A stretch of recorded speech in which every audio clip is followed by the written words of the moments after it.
સ્થાનિક સ્વરાજ્યની ચૂંટણીમાં પાકિસ્તાનની એન્ટ્રી થઈ છે। પૂર્વ ધારાસભ્ય ભૂષણ ભટ્ટને ખાડિયા પાકિસ્તાન બનવાનો ડર છે। ભૂષણ ભટ્ટે કહ્યું કે ખાડિયાને પાકિસ્તાન નહીં બનવા દઈએ। ચૂંટણી ટુરિઝમ માટે આવતા નેતાઓથી ચેતવાની અપીલ તેમણે કરી। કોંગ્રેસ પર આકરા પ્રહાર કરી ભૂષણ ભટ્ટે મતદારોને સચેત કર્યા છે। તો ભૂષણ ભટ્ટે મતદારો સાથે વાત કરી હતી। એમણે કોંગ્રેસ પર આ દરમિયાન આકરા પ્રહારો કર્યા।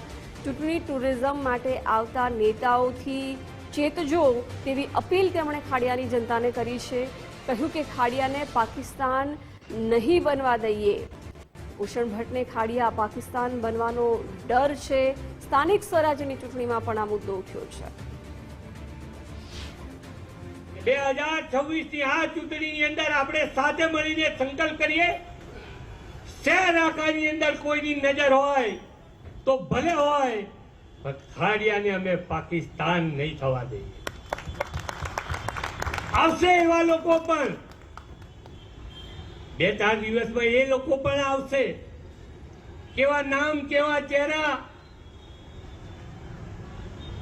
કેવા લોકો શું લઈને આવશે, બધું આવશે। પણ એને કહી દઈએ ભાઈ આ ખાડિયા અખંડ છે, ભારત માતા કી જય, જય હિન્દુસ્તાન।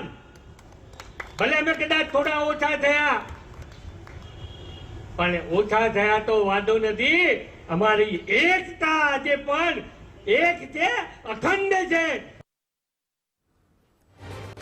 ભૂષણ ભટ્ટે ખાડિયામાં સભાને સંબોધી। ખાડિયાની જનતા સાથે વાત કરતા હતા ત્યારે તેમણે આ મુદ્દો ઉઠાવ્યો। કહ્યું કે ચૂંટણી ટુરિઝમ માટે આવતા નેતાઓથી ચેતજો। કોંગ્રેસ પર તેમણે આડકતરી રીતે સીધા પ્રહારો કર્યા છે।